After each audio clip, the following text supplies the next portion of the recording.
Now, one of the things you've done is travel abroad. Yeah. And we're going to get to that because that comes later on in the life cycle of your career. I wanted students to understand that there's different ways to learn. Yeah, it's not exactly. just kind of open the textbook and revise. If I am someone who's looking at the screen and going, what is a telemedicine optometrist? What would you say to me? I mean, we can barely do retinoscopy without, face shield, imagine. Mate. I feel like I don't know. I can't really be making up statistics. Welcome to this series where I ask the questions that you want to know the answer to. This season, we will talk about topics surrounding optometry, eye health, and eyewear. I am BD, your host, optometrist, content creator, and eyewear enthusiast. And today's question is there more to optometry than the high street? To discuss this, I have an incredible guest. She is an optometrist and her name is Akchlass. Welcome. Thank you very much for having me. Thank you for being here. I really appreciate it. Oh, no, you're welcome. Now, we go way back. Yeah, we do. We go way, way back. We actually studied optometry together. We did about over 10 years ago. It's been a decade. That's great. It all started off with... We actually graduated 10 years ago. 10 years ago. 10 years ago, 2015. 10 years. From the University of Manchester. Yeah. Shout out University of Manchester. Great time, great place. And I thought it'd be really good to have you here. Thank you. Because this question, I think you could shed a lot of insight to. Yeah, so long story short, I think yes. Yes. To answer the question. Yes. Definitely. And also, I think that obviously the answer is yes, there is more to optometry than the high street. And high street optometry is very necessary. Yeah, and it is. pertinent. Like you can't really skip that. Like it's definitely... You have to do it at some point. Exactly. And also it's like first port of call for most patients. Yeah, so yeah. Like it's very necessary. We need it. Yeah. But at the same time, I think there's more to it than that. So when people think of... Exactly. Because optometrist, not many people have heard of it. And then you're like, optician, they're like, oh yeah, optician, I know that. And people just think that's all you do. And I think that this episode and this question is to kind of like, for people who, one, maybe are considering the profession and want to know what is there, like long term, what can I do within this profession? Yeah. And two, people who are in the profession who think, okay, cool, I want to diversify what I'm doing a little bit. Maybe I want to try something different within the profession, just so that they can be aware of like what else there is to do outside of the high street. Yeah, right? absolutely. Just to keep things more interesting. Yeah, spice things up. And keep I think it that's funky, why, fresh. yeah, I think that's why I kind of changed roles early on. And this is the thing. I think that is great, and we can discuss basically your whole CV. I am someone who also was kind of like, yeah, like I've been on the high street, it's great, but what else? Like what else? I think high street gives you security. So you'll always have a job. If you like want to do locum, if you want to kind of pick up a few shifts here and there, you'll always have a job in high street. But in terms of kind of branching off, there's so much more you can do. There's so much more, and there's so much more that you did do. So I'm going to go through Okay, great. your CV. Now, one of the things you've done is travel abroad. Yeah. And we're going to get to that because that comes later on in the life cycle of your career. But that's something that I looked into, and I think a lot of people are wondering if it's possible. And you've proven that it's possible. Yeah. We'll talk about her later. So we're going to start from the beginning of your career. Yeah. Pre-reg. So pre-reg was in a high street. Yes, and you have to do a pre-reg. A pre-reg is the year after. Well, I don't know, it's changed now, isn't it? It's a bit different now. Yeah, some universities are putting them together. This is how you know that our time has passed. Because back in the day. Back in my day. So things are very different now. But your pre-reg, you did it in a high street optician. I did it in a high multiple, street. so in one of the bigger stores. Yeah, and to be honest, I was really lucky. Like I had a really good pre-reg placement. It was a big store, and I had amazing supervisors that really pushed me along to the point where I finished. A good supervisor is really gonna help. Yeah, I actually finished my pre-reg in less than a year. It took me about 10 months from start to finish, and they were amazing. Yeah. So shout out to my pre-reg store. You know who you are. Shout out you. So yeah, that was really good. But then kind of doing high street, I enjoyed it, but the commute for me was it was far from where I lived. I wanted something close to home. And then you did locum work as well, right? Yeah, after that, I worked for another multiple, and then I thought, this is not for me. I wanted more. I wanted to try out different places, different areas before committing to kind of one place. Mm-hmm. So I went into locum work, I really enjoyed it. I feel like I don't know, I can't really be making up statistics, but I feel like many optometrists that I have encountered have done locum work. Yeah. I think that, so say you're about to finish your pre-reg or you finished your pre-reg, right? I think that it's important to, like, it's nice to have, as you mentioned earlier, stability. Yeah. It's nice to be in a store where you know you come every day, you know the setup, you know the equipment, you can follow up on your patients, you know the staff, like you're secure, you're stable, great. Yeah. Locum work, on the other hand, is also, I think, very good and useful because it allows you to adapt. Yeah, it does. To be able to use different equipment, not know what things are going to be like, and like roll with the punches. Yeah, it has its pros and cons. Like as with everything. Yeah, exactly. I think one of the pros is just sort of being able to, you know, like be flexible. Be flexible. You don't have to kind of request holidays 6 months in advance. You can go on a holiday whenever. Yeah. Oh, I know what. When you said be flexible, I was talking more be flexible in terms of like you as an optometrist, your skills are more flexible because you're able to do different things. You're able to kind of like use different equipment. You're able to kind of like just like bend a bit more. Because you can literally go from like a really modern store one day. Exactly. And the next day you're in a store from the 1950s. And I'm like, I've never seen this piece of equipment in my life. I remember one place I went to and I literally walked in and I was like, One had that a visual fields machine and it was on like a Windows XP. You know, it wasn't even a flat screen. What do you call that? See? Desktop. I don't know. I was like, so how do you use this then? So this is the thing. So that's locum work, which again has its roles. But that's something that I think a lot of people have done, and you do that on the high street, and it's great. It serves its purpose, fantastic. Yeah. You've also done a lot of hospital work. Yeah, so when I was doing locum work, I was doing that part-time, and then there was a part-time role in the hospital in London where I was at the time. And I applied for that and I got it. So we started off basically in paediatrics because there's such a big need. So paediatrics, yeah. For paediatrics in the hospital. And I think that's one area as optoms always like run away to the hill. Like, mate. They see a child and they're like, oh my God, panic. But actually, but it's actually, you know, once what was you your do experience? it. Yeah, what was your experience like? So, I love working with peds and children. I loved it. What's the learning curve like? To be honest with you, you just need to be really good at retinoscopy. So that's a skill kind of. So that's the problem then, isn't it?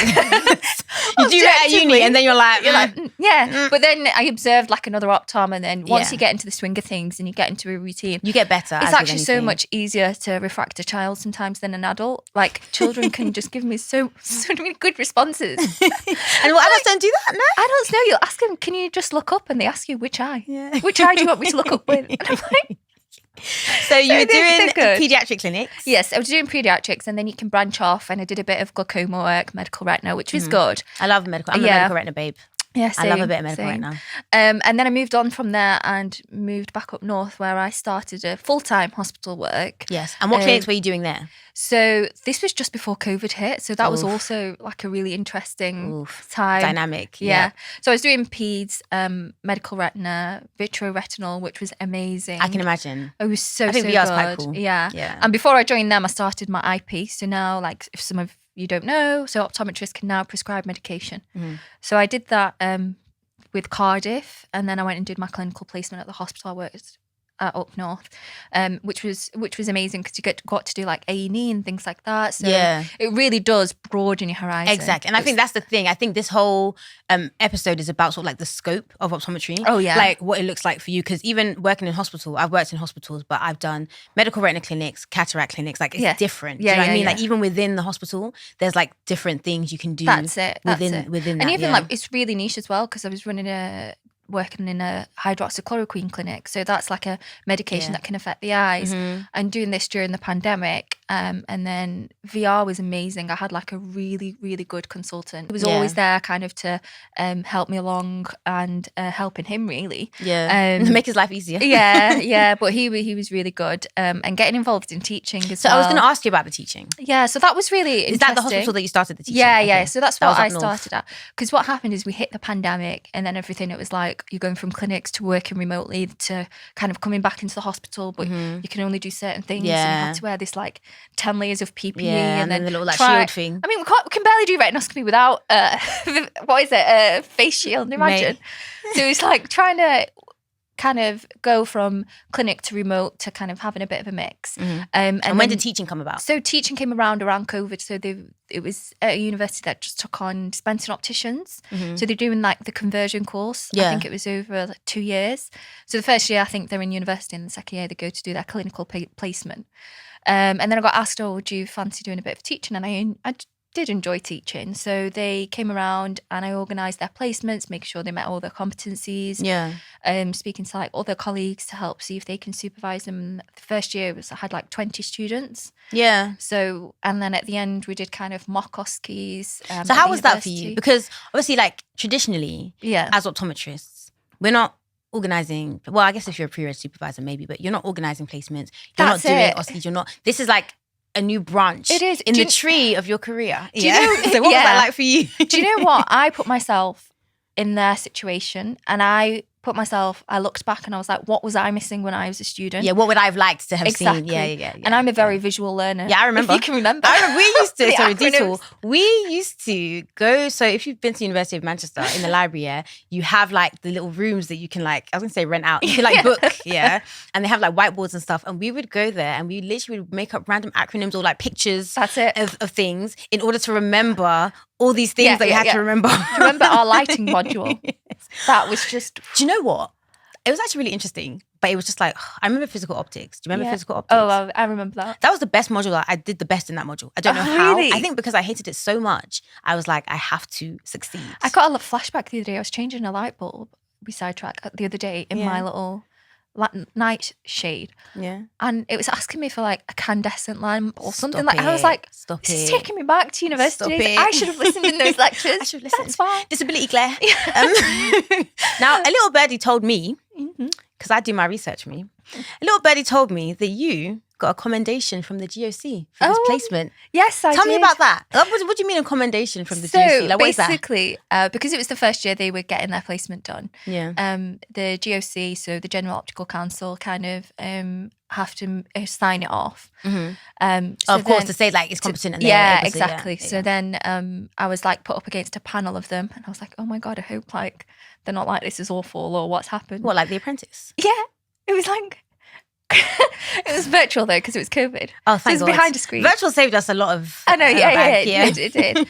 And it came on like quite all of a sudden. They're like, they want to speak to you. I was like, oh my God, has someone put a complaint? I was like, what do you mean? Imagine. I was like, Every what do optom's you nightmare. mean? And the manager at the time was like, no, it's just like procedure that they have to do. So they spoke to the university, spoke to the students, and then they spoke to me. Nice. And they asked me like, how did you come around it? What did you do there? How like because it was kind of a different style of teaching they introduced. Okay.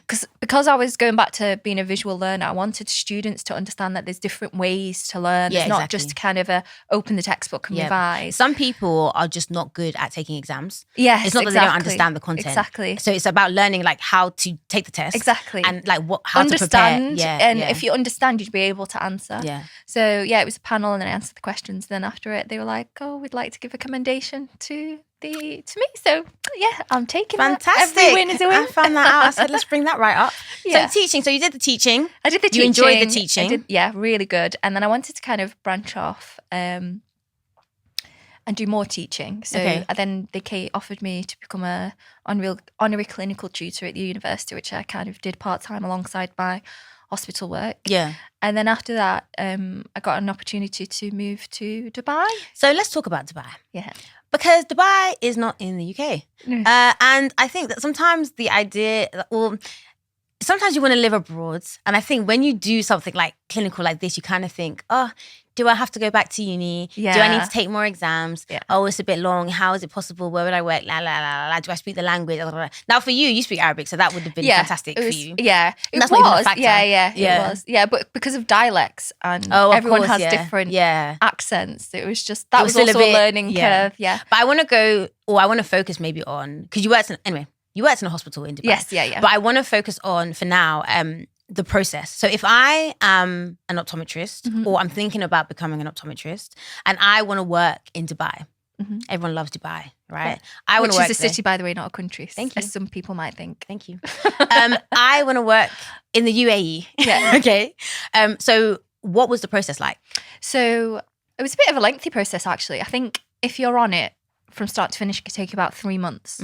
So you obviously have to have a license there like you have here. So do you have to do an exam? You do. I mean, I knew this because we're friends, so she told me this. But for you guys' sake.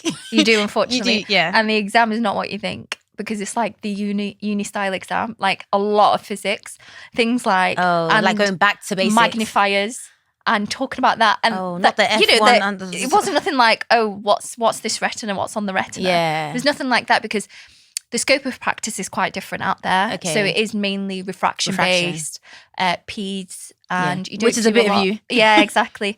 But the thing that shocked me was there was loads of keratoconus. Really? So in Dubai? Yeah. So is it people coming like like coming to Dubai for treatment, or is it like people The from locals. Dubai? Yeah, Locals. mix. It was high. So keratoconus side track is kind of the cornea when the front surface of the eye, instead of it being round like a football shape, it can become steeper like a rugby ball shape. We call that astigmatism. And then it goes even steeper and the central part gets thinner. They need specific contact lens fitting. So not everybody knows how to fit it. So that was it. And you need a specific way to refract them. So when I spoke to the consultant there, he was like, well, yeah, because there's a genetic link, and then eye rubbing, so that's why you shouldn't rub your eyes because of the desert and the sandy environment. Oh, they're more likely to rub their eyes and more likely to become if you're really good at contact lens fitting, RGPs, scleral specialists, that might do really well there. And then what clinics did you do when you were there? So I did refractive, because there was a lot of refractive surgery, refractive, pediatrics, general, and then I also did teaching there as well, because they've got a big teaching hub. Training. They've got like a big teaching area with the university there. So I got involved in that. And it was actually really funny because, sidetrack again, talking about feedback. So I was like, we had to do teaching, and it was just doing like back to basics optometry, but for medical students. Oh, okay. Yeah. Which is fantastic, really because good. I remember when I was in uni. Yeah. And all the medical students, who you are, were like to me, oh, we do the eyes in 2 weeks. Yeah, exactly. Like, why does it take you 3 years to do that? And I, even to this day, as in like as recently as last year, was teaching my doctor cousin to do ophthalmoscopy. Yes, that was one big station that we had to do, and they just could not grasp. Do you know what? I get it. It is hard. I get it, because like they don't have to do it. Like how often do they have to do it? They kind don't. of thing. But it was kind of nice, because it was like, so I'm important now, am I? Yeah, exactly. I'm skillful now, am I? So that was really good, to be honest. But like just working in a different country, the cultural experience, is priceless. Would you recommend it? Yeah, I would actually. Yeah, it was a really good experience, big learning curve. Yes. So even though my ethnic origin is Arab, I'm kind of mixing with other Arabs there as well. Yeah. I was born and brought up in the UK, but going back there and mixing with other people similar to you. Not having to ask if food is halal. Exactly. Like Ramadan, everything is like catered for you. Oh my God, like, it's fantastic. I know, Ramadan you were loving working it. Hours You were loving it. It was and then you really have a stressful day at work, you go to the beach. That's it. It was good. But there was, but then you just realise how much of you've picked up of British culture, which was nice. Yeah. And then you do appreciate kind of the work-life balance more in the UK, actually. Really? Yeah, because they've got longer hours there, and also you've got like bank holidays every 2 weeks. Yeah, exactly. So it's like, I mean, part-time's not really a thing there, and you need a visa to be able to stay in the country, so you need a job. There's a lot of things to consider. Yeah, there's a lot. So going backwards, so you, as in, I'm someone who's considering doing this, and I want to move there. So obviously apply for a job. How did you apply for the job? So on LinkedIn. Yeah, applied at LinkedIn. And then when you did your exam, how did you arrange that? So basically, I did all the process. They have to go through your kind of your documents, your certificates, etc. Does your job help you set? Yes, Okay, they were really good. Yeah. Like there's just one person dedicated to help you do Fantastic, that. And then I did the exam whilst I was in Dubai. You can take them remotely, I believe, as well. Yeah. And then you've got to kind of get the license to be registered with the Dubai Health Authority as an optometrist. So it's a bit of a process. That it then? Yeah. I mean, not is that it, but because that is, there's many things within the things. Yeah. But besides that, and then obviously you pack your bag, you move. Good ta-ra. Yeah, good riddance. So I cried though. What? On the plane there. What, on the way there? Yeah, when I left my family. It was the first time living abroad. Yeah. And also it is a change. And people look at me on plane like, why are you crying? You're going to Dubai. She's been trafficked. So what's going on here? Like, I was like, no, just like really sad. But that makes sense though. Yeah. Because you're happy for your new life, but you're kind of sad about your old life. Definitely. And I lived there for a couple of years, and it was just amazing to see that country evolve just in the space of 2 years. Yeah. It really, really is. Yeah. Like my mum is older than Dubai. Wow. Like, I'm pretty sure. Maybe I need to fact check that. Yeah, but I'm pretty sure she is. Like that place is new. It's that doing really city well, is new. And then I moved back here. So this is what I was going to say. You're back here now. Back here. I'm really happy that you're back here because you're my friend. Obviously, I was happy when you were there because then I had somewhere to stay when I went. But you're back here now. I am back here. And you're still an optometrist. I am. And what are you doing now? Because what you're doing now is different to what you ever done. I have. Dun, dun, dun. Dun, dun, dun. So now I am a telemedicine optometrist. You are indeed. Now, if I am someone who's looking at the screen and going, what is a telemedicine optometrist? What would you say to me? Because So basically, I work from home. When people ask me, where do you work? I'm like, I work from home. And they're like, how without? Like, how can you test eyes? So it's not testing eyes. So, but this is the thing, right? I think that, before you explain what you're doing, right? COVID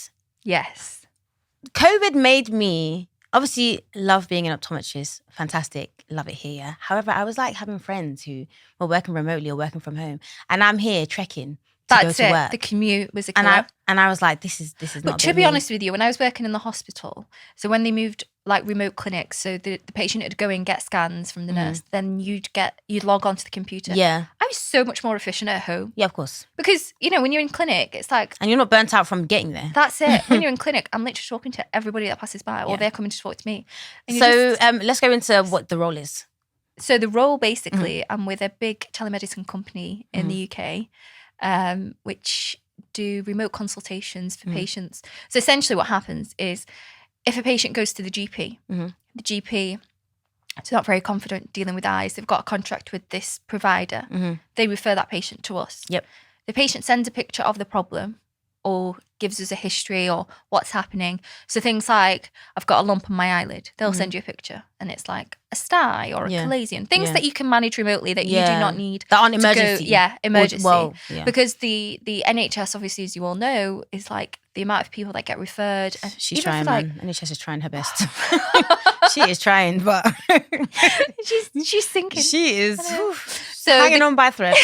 They're trying to kind of cut down referrals and just make sure that only the relevant emergency patients get to the hospital. Go to the hospital, So things like a lump pump and a sty don't need to go to the hospital. So you get things like that. Obviously, if it's an emergency patient, then they need to be referred. You can do, of course. So we even get referrals from other opticians. So who aren't due their eye test if they're here for a specific problem, like a kind of vision loss or flashing lights, floaters, things like that. They get referred to us, and then we do a consultation. Then you can either decide to manage the patient remotely, discharge them, or you can refer to another optician for a kind of a full checkup, or you can refer to the hospital. When you say you do a consultation, obviously you're at home. Yeah. Do the patients come to your house? Or what does that look like? Imagine. That's a very far way to travel. I used to go to patients' houses to do their domiciliary tests, but that's not what we're talking about. Yeah. So what does that look like we for you? do cover a lot of the UK, especially remote areas in the south. But what does your consultations look like? They will send us a picture. So we'll get a text. They will send us a picture.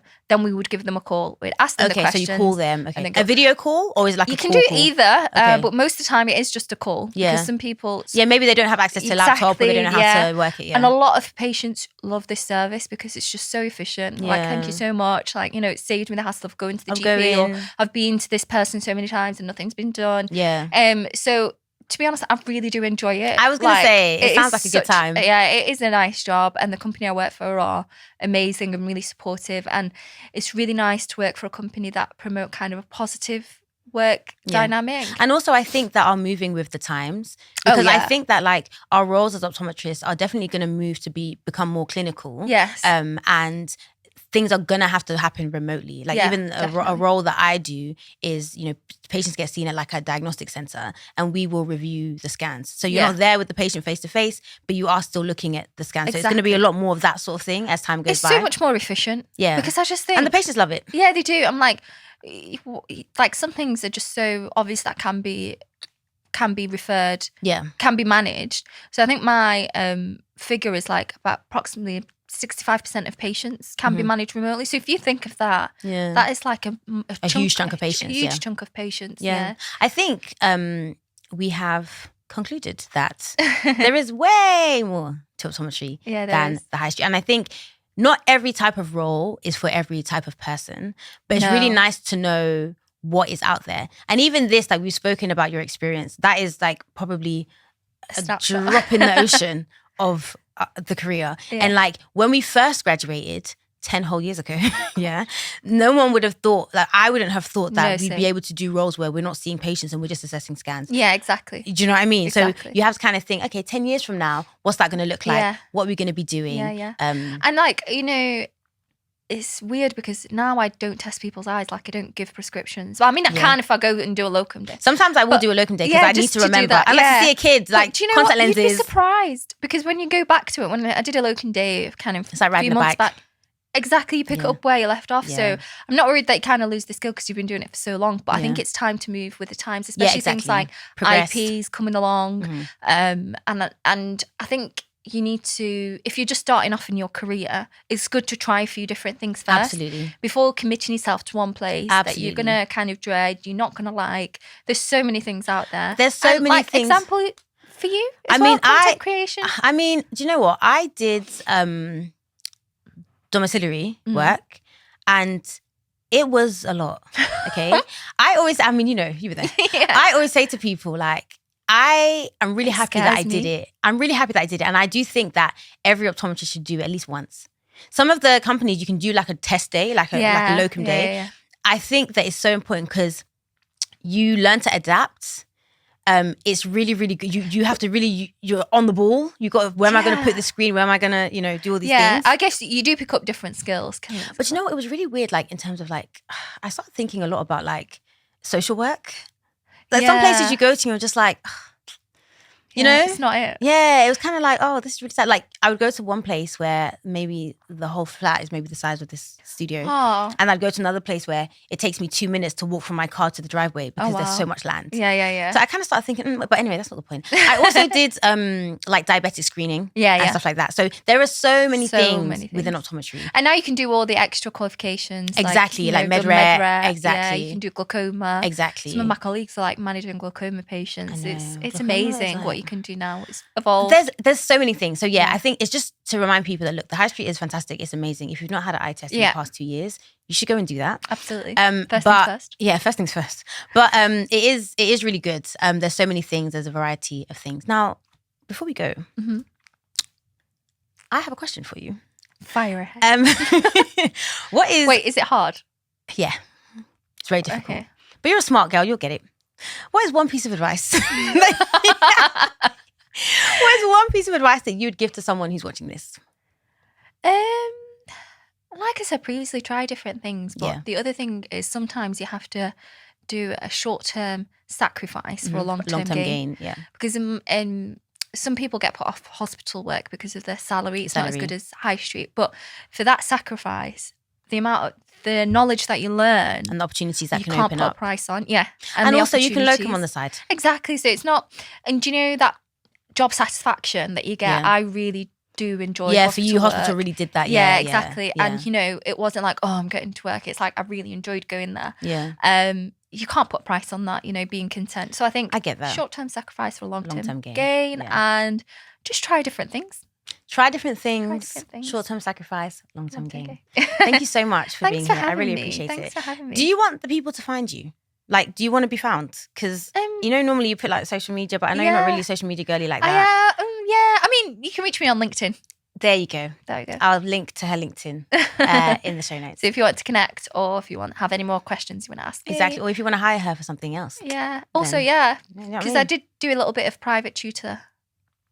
It's all coming out now. Oh yeah, I forgot to mention that. What else? What don't you do? That. Oh, that was like, this lovely DO reached out to me and she was like, oh, I need help with my exam. It's my final chance. Yeah. Oh, bless. I know I felt so bad. She was like, do you mind just giving me a few tutoring sessions? Yeah. So I did 5 and I was like, and she was like a visual learner like me. Yep. So, I had to train her my skills of how to learn. And she passed the exam. I love that. I was so happy for her. Shout out you, sis. Yeah, I know. I love that. So, I really enjoyed that. But yeah, you do get satisfaction from that as well. So, yeah. I love that. I'll probably remember things on my way home now. Like, message me, I'll put it in the edit. Thank you so much for watching. Thank you. If you enjoyed this, which you did because you're still here, then like, comment, subscribe, and share with someone.